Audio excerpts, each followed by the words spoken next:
LeBron James is staying with the Cavs. What really happened to Markelle Fultz in 6 games of NBA action? That's what we got on the schedule for today, so let's go.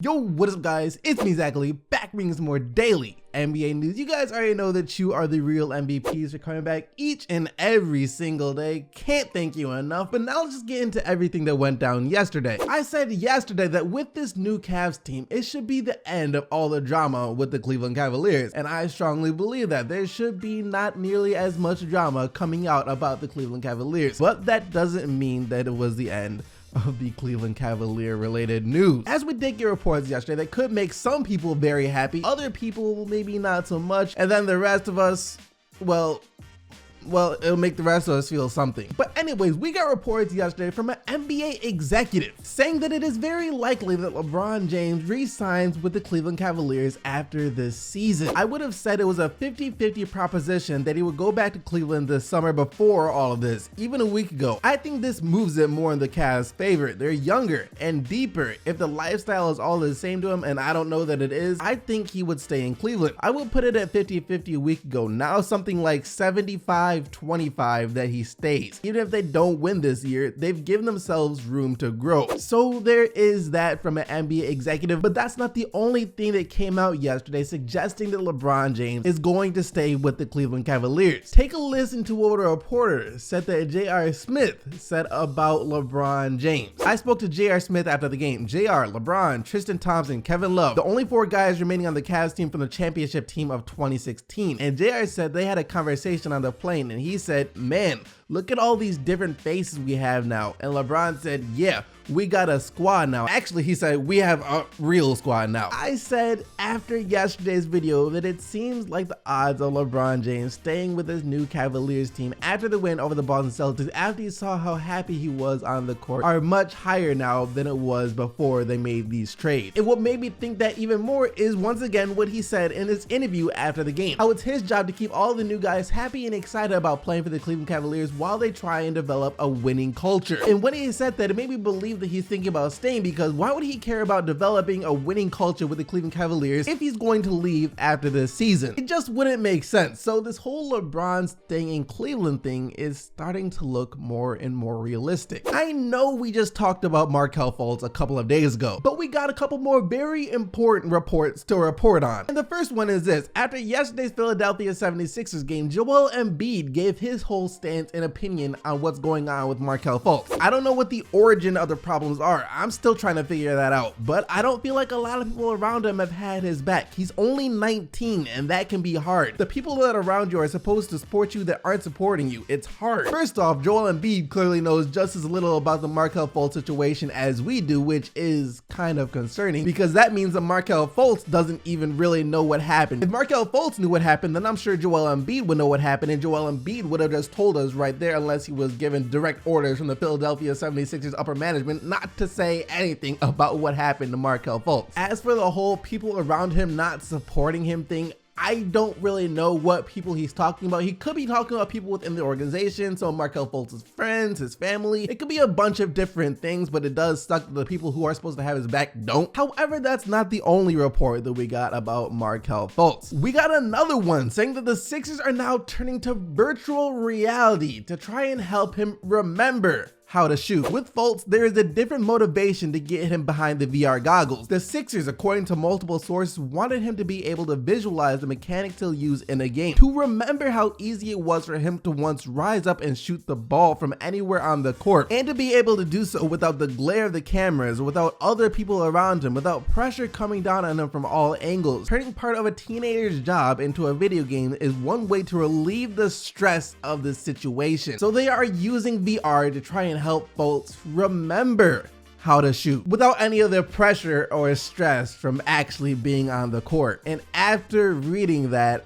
I googled whether or not pressure or stress could cause you to forget some things, and sure enough, the first thing that popped up was dissociative amnesia. Dissociative amnesia has been linked to overwhelming stress, and dissociative amnesia will cause you to forget some things. In most cases, it'll cause you to forget what it is that's stressing you out the most. And in Markelle Fultz's situation, it's how to shoot. And I legit think that's what Markelle Fultz could have. I mean, it makes sense. They said they're trying to make him remember how easy it was for him to shoot before, indicating that it has nothing to do with his muscles or his shoulder like they've been saying, but it's with his mind, his memory. And it is possible with being the #1 pick in the draft, all the high expectations that come with that, and for him even more so since he had been hyped up for so long before the draft, the unanimous #1 pick most people thought. All that pressure, all that stress built up, and eventually it just caused him to snap. Realistically, that is a lot of pressure and stress to be placed upon the shoulders of a 19-year-old. So from as far as what we know, the dots do connect. It does make sense. Now I hope that's not what happened, and if it is, I hope something will cause him to remember what it is. Maybe he just needs to take all the stress off, but no matter what it is, I hope Markelle Fultz can overcome this. A bit of controversy now surrounds the Golden State Warriors after last night, as in their blowout 129-83 win over the Suns, Steve Kerr decided that it was okay if he took the night off and let a couple of his players, Draymond Green and Iguodala, coach the team instead. And even after the game, he said that before the game started that he had planned this out. I told him the other night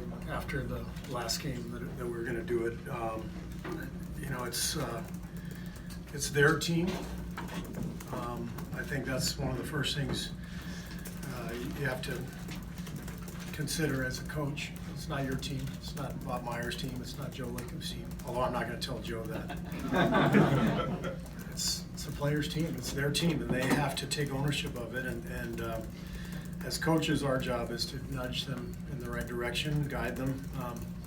But we don't control them. After listening to that though, you might think that this was innocent of Steve Kerr, that there were no ill intents and it wasn't a sign of disrespect. However, despite what he said, plenty of people still feel like it was very disrespectful of Steve Kerr to let those players coach against the Suns. This is what Jared Dudley had to say about it. It shows a lack of respect for an opponent, and maybe right now we don't deserve respect. When you keep getting beat by 40, teams won't respect you, but it's up to us to change that. He's right, this was the Suns' 4th loss of the season by 40 points or more. Even if this was a sign of disrespect from Kerr, which I don't think it was meant to be, but low-key still was anyways, since I don't think he would have done this if they were playing against a better team. It's like, why does it matter? Because the Suns don't even respect themselves at this point. If they felt some type of way about this, then they should have showed it by at least trying in the game last night or voicing the displeasure about it after the game. They did none of that. Matter of fact, the head coach of the Suns was completely fine with this, making jokes about it. I noticed their players were a bit better out of timeouts tonight. Nah, I didn't have a problem with what Steve did. I think him not having a problem with this is more disrespectful than Steve Kerr letting his players coach in the first place. You know what? The next team the Suns play, why don't you guys just go out and pick a random person out of the audience and let them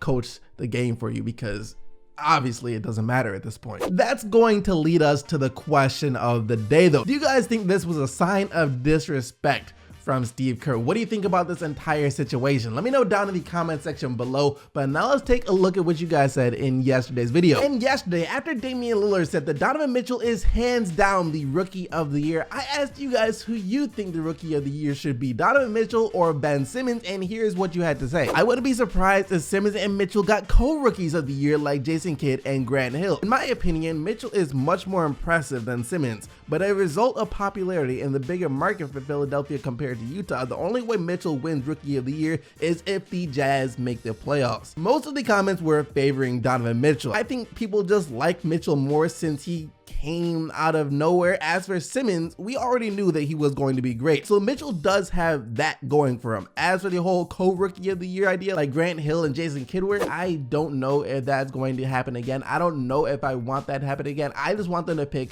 a winner. I'm sure Ben Simmons and Donovan Mitchell would rather just be the winner than the co-winner, because it kind of seems like a cop-out. Either way you look at it, both of these are fantastic young players, and I wouldn't be surprised if down the line in the future we're arguing which one of them deserves to be the MVP instead of just Rookie of the Year. Don't forget to leave your answer for today's question of the day down in the comment section below. But now we have to take a real quick look at the games from last night. The Sixers got their 4th straight win yesterday, 108-92 over the Knicks. No one really talks about how good of a defender Ben Simmons is, but and I'm sure it's because his height helps him when he's guarding other smaller point guards, but still, it's just another advantage to having a 6'10 guard. 13 points, 6 rebounds, 6 assists, 4 steals, and 3 blocks for him last night. Dude is a cheat code, but he wasn't even the best player for Philly last night, as TJ McConnell came off the bench to tally his first career triple-double with 10 points, 11 assists, 10 rebounds, and 6 steals. Even though they didn't have LaMarcus Aldridge last night, we still gotta give the Jazz props here. 10 straight wins now for the Jazz as they edge out the 101-99 win over San Antonio. Utah came all the way back from 13 down at one point in the fourth quarter to get this win, and that was largely in part to Donovan Mitchell. D-Mitch was struggling all night long, but got it going when it mattered the most. He finished with 25 points, 7 rebounds, and 5 assists on the night. You know who else is a cheat code though?